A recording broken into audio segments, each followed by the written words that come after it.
इस फिल्म की शुरुआत होती है एक टाउन को दिखाने से, जहाँ एक फेस्टिवल का दिन था जिसे सब लोग मना रहे थे। इस त्योहार का नाम थैंक्सगिविंग था। टाउन का शेरिफ अपनी दोस्त के घर आकर उससे और उसके हस्बैंड से मिलता है। वो उनके लिए गिफ्ट भी लेकर आया था जो उसकी दोस्त को बहुत पसंद आता है। वो उसे अंदर लेकर आई ताकि वो उन लोगों के साथ खाना खा सके। शेरिफ की दोस्त का हस्बैंड एक मार्ट का मैनेजर था। उसका बॉस मार्ट का मालिक उसे काम पर बुलाता है, जिस पर उसकी फैमिली को बहुत गुस्सा आया क्योंकि आज छुट्टी का दिन था और वो फिर भी उससे काम करवाने वाला था। अब हमें मार्ट का मालिक दिखाया गया जो काफी बड़ा बिजनेसमैन था। उसने अपने मार्ट में थैंक्सगिविंग के मौके पर सेल रखी हुई थी, इसलिए लोगों की भीड़ मार्ट के बाहर खड़ी होकर बेसब्री से इंतजार कर रही। मार्ट का मालिक बड़े आराम से अपने घर में बैठकर खाना खा रहा था, जहाँ उसकी बेटी जेसिका भी अपने दोस्त के साथ मौजूद थी। तो उसके दोस्त वहाँ आ जाते हैं उसे लेने के लिए, इसलिए वो अपने दोस्त बॉबी के साथ उनकी गाड़ी में आकर बैठ जाती है। ये लोग जेसिका के डैड के मार्ट में जाने का फैसला करते हैं ताकि ये देख सके कि वहाँ की सूरत हाल क्या है। ये जब वहाँ पहुँचे तो जेसिका अपने कॉलेज फेलो से भी मिलती है जो उसे पसंद करता था। अब क्योंकि जेसिका मार्ट की मालिक की बेटी थी, इसलिए उसको और उसके दोस्तों को अंदर भेज दिया जाता है। इस बात से बाहर खड़े लोगों को बहुत बुरा लगा, खास तौर पर एक लड़का और एक औरत बहुत ज्यादा गुस्से में बोल रहे थे। वो वहाँ के बैरियर गेट गिरा देते हैं, जिससे सारे लोग अंदर घुसने लगे और एक ही पल में वहाँ अफरा तफरी मच जाती है और अब लोग सारा ही सामान उठाने लगते हैं जैसे ये फ्री का है। इस धक्का मुक्की में बहुत सारे लोग गिरकर मारे जाते हैं। सामान हासिल करने के लिए लोग इस कदर पागल हो गए थे कि उन्हें ये फर्क नहीं पड़ रहा था कि कौन मर रहा है और कौन जिंदा बचा है। शेरिफ की दोस्त को भी धक्का लगा जिससे वो नीचे गिर गई। उसका सर बुरी तरह फट गया, इतना खून बहा कि मौके पर ही उसकी मौत हो जाती है। वो भी जब किसी जख्मी आदमी की मदद करने गया तो कोई उसके ही हाथ पर पैर रख देता है। उसका हाथ टूट गया जिससे वो बेचारा खुद ही जख्मी हो जाता है। और इसके बाद कहानी 1 साल के बाद की दिखाई जाती है। थैंक्सगिविंग का मौका था, सभी लोग काफी डरे हुए थे क्योंकि उन्हें लग रहा था कि जेसिका के डैड फिर से सेल लगाएंगे और पिछले साल की तरह इस साल भी मैसेकर शुरू हो जाएगा, यानी कत्ले आम। चीजों की लालच में आकर लोग मारे जाएंगे। जेसिका की दोस्त ने वीडियो बनाकर उसे इंटरनेट पर डाल दिया था जो काफी ज्यादा मशहूर हो गई थी। पर जेसिका के डैड अभी भी रुकने वाले नहीं थे। वो एक बार फिर मार्ट खोलकर सेल लगाने का फैसला करते हैं ताकि वो और ज्यादा पैसे कमा सके। पर बाकी लोगों की तरह जेसिका भी ये नहीं चाहती थी क्योंकि उसने मार्ट में अपनी आंखों से लोगों को मरते हुए देखा था। और वो औरत जो पिछली साल सेल में सबसे ज्यादा गुस्सा थी, वो अब एक वेट्रेस बन गई थी। जहाँ उसके पास शेरिफ आकर बताते हैं कि इस टाउन में एक नया डेप्यूटी आने वाला है। और अब जब डेप्यूटी यहाँ आए तो वो वहाँ पड़े एक मास्क को देखने लगते हैं। तब वेट्रेस उन्हें बताती है कि ये हमारे टाउन की सबसे पहले गवर्नर का मास्क है जिनका नाम जॉन था। वो बहुत अच्छे इंसान थे, इसलिए सारे लोग उनकी बहुत इज्जत करते हैं। उनकी याद में थैंक्सगिविंग के दिन हर कोई उनका मास्क लगाता है। अब जेसिका जब अपने दोस्तों के साथ थी तो उन सब के पास नोटिफिकेशन आता है। ये जब उसे चेक करती है तो देखती है कि उन सबको नोटिफिकेशन जॉन नाम के एक इंसान ने भेजा है और सभी दोस्तों को टैग किया है। उसने एक टेबल की तस्वीर भेजी है जिस पर इन सब का नाम लिखा हुआ था। अब उन्हें लगा कि शायद हमारे साथ कोई मजाक कर रहा है, इसलिए सभी इस चीज को नजरअंदाज कर देते हैं। तभी जेसिका की नजर जब बाहर पड़ी तो वहाँ गवर्नर जॉन का मास्क पहनकर एक आदमी खड़ा हुआ था जो उसे घूर रहा था, लेकिन अगले पल वहाँ से गायब हो जाता है। रात को जब वो वेट्रेस स्टोर बंद करने लगी जो उस सेल वाले दिन गुस्से में थी, तो वहाँ जॉन का मास्क देखती है। सोचने लगी कि भला ये मास्क किसका हो सकता है कि तभी यहाँ जॉन मास्क पहना वो किलर आ जाता है, वेट्रेस पर हमला कर देता है। वो पहले उसके मुँह पर पानी डालता है, फिर उसका मुँह फ्रिज के साथ चिपका देता है। इसके बाद वो अपने कुल्हाड़ी लेने जाता है ताकि उसे जान से मार सके। पर इतनी ही देर में वेट्रेस खुद को आजाद करके यहाँ से भागने लगती है, पर किलर उसे देख लेता है। वेट्रेस वहाँ पड़े डस्टबिन में छुपने की कोशिश करती है, लेकिन किलर गाड़ी में बैठकर गाड़ी उसे दे मारता है। ऐसा होने से वेट्रेस के जिस्म के 2 हिस्से हो गए और उसकी वहीं पर मौत हो जाती है। ऐसा करने के बाद वो उसकी लाश का आधा हिस्सा मार्ट की बिल्डिंग के ऊपर लगा देता है, लोगों में डर खौफ पैदा करने के लिए। सबसे पहले उस वेट्रेस औरत को शिकार बनाता है जो उस सेल वाले दिन गुस्से में थी और वीडियो में सबसे ज्यादा आई थी, यानी उसने मुफ्त का सामान पाने के लिए बहुत से लोगों को धक्का दिया। इस बारे में जब पुलिस को पता चला तो वो यहाँ छानबीन करने के लिए आते हैं। उन्होंने जब सीसीटीवी की फुटेज को देखा, पर क्योंकि टाउन का हर इंसान ने थैंक्सगिविंग के दिन वो मास्क पहना करता था, इसलिए उन्हें पता चल ही नहीं पाता कि आखिर वो किलर है कौन। ये देखकर जेसिका अपने डैड को कॉल करती है, कहने लगी, डैड अब तो आपको कम से कम मार्ट नहीं खोलना चाहिए क्योंकि एक औरत का खून हो गया है। उसके डैड कहते हैं कुछ नहीं होगा, मैं एक्स्ट्रा सिक्योरिटी रखवाऊंगा, पर कैसे भी करके मार्ट तो खुलवा के ही रहूंगा। जिस पर जेसिका और उसकी दोस्त काफी घबरा जाते हैं।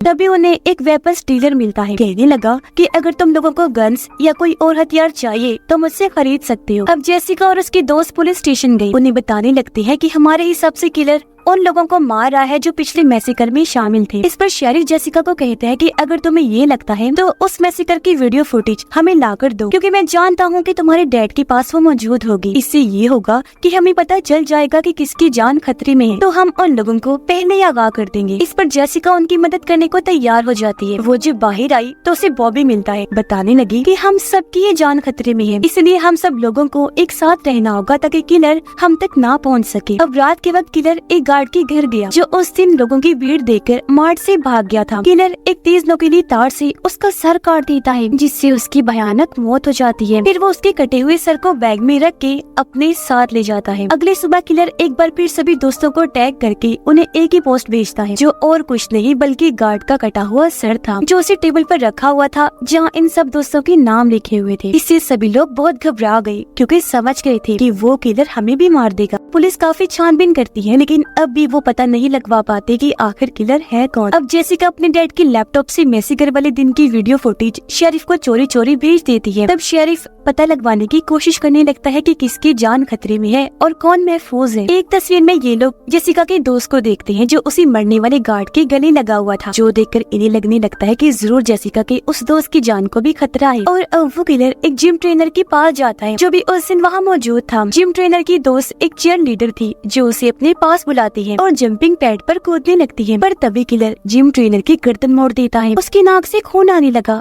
वहीं पर उसकी मौत हो जाती है। उसकी दोस्त चीयर लीडर जब कूद रही थी तो किलर नीचे से उसे खंजर मार देता है। उसके जिस्म के 2 हिस्से हो गए, दर्दनाक उसकी भी मौत हो जाती है। इस हादसे के बाद कॉलेज को बंद कर दिया गया, जबकि जेसिका के 2 दोस्तों को कॉलेज में ही रुकने का कहा जाता है। वो दोनों जब अकेली थी तो किलर उन्हें अगवा कर लेता है। फिर वो जाता है जेसिका के पास, उसे पकड़ने ही वाला था कि तभी वो यहाँ से भाग जाती है। वो जाकर मेकअप रूम में छुप गई, जिसे किलर हर जगह ढूंढने लगता है। पर जैसे मेकअप रूम के पास आया, जेसिका उसे स्प्रे मारकर यहाँ से भागने लगती है। पुलिस ने जब उसके चिल्लाने की आवाज सुनी तो फौरन आकर उसे बचा लेते हैं और इस तरह किलर जेसिका को नहीं मार पाता। अब जब बॉबी और जेसिका की क्लास फेलो को पता चला कि उस पर किलर ने हमला करने की कोशिश की थी तो दोनों उससे मिलने आते हैं, पर यहाँ दोनों की हाथापाई हो जाती है। जेसिका उन्हें रोककर कहती है कि तुम दोनों ही मुझसे दूर रहो। जेसिका का एक दोस्त वेपन्स डीलर के पास जाकर उससे एक गन खरीदता है ताकि वो अपनी हिफाजत कर सके। अब जेसिका के दोस्त के घर में किलर घुस जाता है। वो पहले सिक्योरिटी गार्ड को मारता है, लेकिन जब उसके डैड किलर को देखते हैं तो वो उन्हें भी शूट करके मार देता है। सिर्फ जेसिका की दोस्त ही जिंदा बची थी, जिससे उसका दोस्त वीडियो कॉल करता है, पूछने लगा क्या तुम ठीक हो, अब महफूज जगह पर हो ना? जिस पर वो कहती है कि हाँ मैं ठीक हूँ, तुम मेरी फिक्र ना करो। कॉल के दौरान ही पीछे से किलर आकर उसके कान में कील घुसा देता है, जिससे उसका खून निकलने लगा, इसलिए वो भागने लगती है। वीडियो कॉल पर उसके दोस्त ने ये सब कुछ देख लिया था, इसलिए वो फौरन अपने दोस्त के घर आया ताकि उसकी जान बचा सके, लेकिन वो किलर उसकी गर्दन पर चाकू रख देता है। वीडियो पर उनके बाकी दोस्तों को ये सब दिखाता है, चिढ़ाने लगा कि तुम्हारे दोस्त मेरे कब्जे में है। जिसके बाद वो लड़की को एक ब्लेड पर गिरा देता है, उसके जिस्म के 2 टुकड़े हो गए और वहीं उसकी मौत हो जाती है। ये सब देखकर जेसिका के डैड फैसला करते हैं कि अब मैं मार्ट नहीं खोलूंगा, क्योंकि वहाँ इतने सारे लोगों की मौतें हो रही थी और उनकी बेटी की जान भी खतरे में थी। शेरिफ उन सबको मशवरा देता है कि हमें थैंक्सगिविंग के फंक्शन में शामिल होना चाहिए, क्योंकि वहाँ बहुत भीड़ होगी। किलर वहाँ जरूर आएगा, तब उसे हम फौरन ही दबोच लेंगे, जिसके लिए सब लोग मान जाते हैं।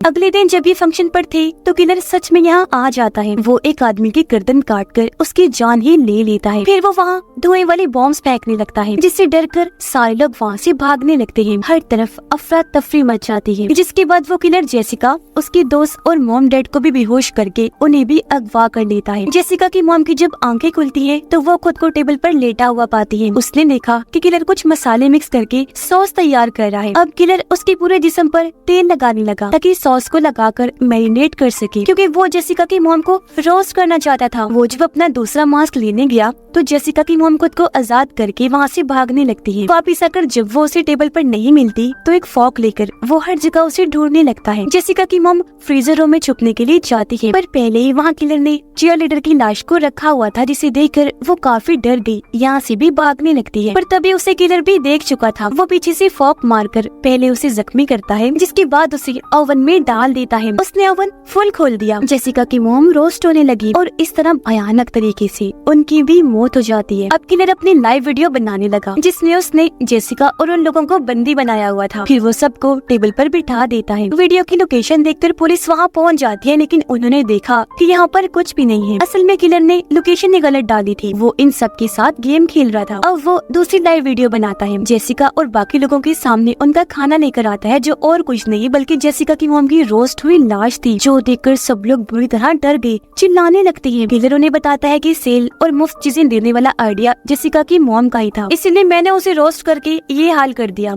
और अब तुम लोगों को इसका मांस खाना होगा। बातों के दौरान जेसिका खुद को आजाद कर लेती है, साथ ही उसके दोस्त ने भी खुद को छुड़वा लिया था। तो अब ये दोनों वहाँ से भागने लगे तो किलर उनका पीछा करने लगता है। वो जेसिका के दोस्त को मारने लगा, जिससे वो काफी जख्मी हो जाता है। फिर वो जाता है जेसिका के पास, जो जाली को पार करके उस तरफ जा चुकी थी, यानी वो यहाँ से भाग निकली थी। वो जब आगे पहुँची तो शेरिफ को वहाँ जख्मी हालत में बेहोश पाती है। बिल्डिंग में जाने पर वो बॉबी को देखती है, जो वो जॉन वाला मास्क उतार रहा था। इससे जेसिका समझ जाती है कि बॉबी ही वो किलर है जो सबको मार रहा है। शेरिफ को जब होश आई तो वो जेसिका के पास आया, तो वो उसे बता देती है कि बॉबी ये सब कर रहा है। ये सुनकर शेरिफ उसे शूट करने लगा, जो देखकर बॉबी यहाँ से भाग जाता है। उसे पकड़ने के लिए पुलिस जाती है, जबकि बाकियों को बचा लिया जाता है। शेरिफ जेसिका को बताता है कि हम तुम्हारी एक दोस्त और मॉम को नहीं बचा पाए, लेकिन तुम्हारे डैड और बाकी दोस्तों को बचाकर हॉस्पिटल भेज दिया गया है। जल्द वो सब ठीक हो जाएंगे। और अब तभी जेसिका शेरिफ के जूतों पर मिट्टी लगी हुई देख लेती है। वो चौंक गई, क्योंकि समझ गई थी कि किलर बॉबी नहीं बल्कि ये शेरिफ है, जिसने जंगल में मेरा पीछा किया था। अब तक शेरिफ को भी पता चल गया था कि जेसिका मेरी सच्चाई जान गई है, इसलिए वो उसे कहता है कि तुम्हें अकेले जंगल में जाना नहीं चाहिए था। ये कहकर शेरिफ ने दरवाजा बंद कर दिया और अब वो जेसिका को मारने के लिए आगे बढ़ता है। वो शेरिफ से पूछती है कि आखिर तुमने ऐसा क्यों किया। तब शेरिफ उसे बताता है कि मैं सारी जिंदगी अकेला ही रहा था, मुझे एक प्यार की उम्मीद मिली थी, जो मेरी दोस्त थी। वो और मैं दोनों एक दूसरे को बहुत प्यार करती थी। वो अपने हस्बैंड को छोड़कर जल्दी मुझसे शादी करने वाली थी, लेकिन तुम्हारे डैड के सेल लगाने की वजह से धक्का मुक्की में वो गिर गई, वहीं उसकी मौत हो गई। ऐसा होने से एक बार फिर मैं अकेला हो गया। बस तभी से मैंने ठान लिया था कि मैं किसी को भी नहीं छोड़ूंगा। मेरे ऊपर शक न आए,